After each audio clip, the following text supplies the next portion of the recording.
So this is a video. I ended up with one sequential and one standard turn signal because I forgot to connect this on both sides.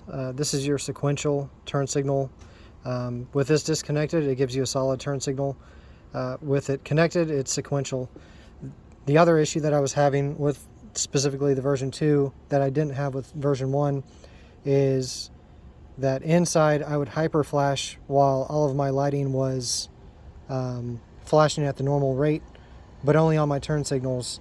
There's nothing in the instruction manual about this, and I'm not quite sure why we always have different color wires on both sides of things with Morimoto, but the green wire from it looks like the actual headlight harness, the green wire has a plug that goes into it.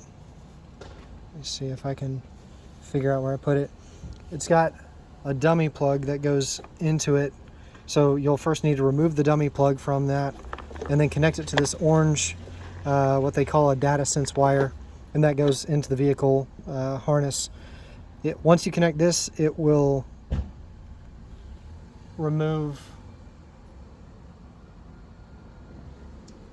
Once you connect this, it will no longer hyper flash, and that'll fix the issue.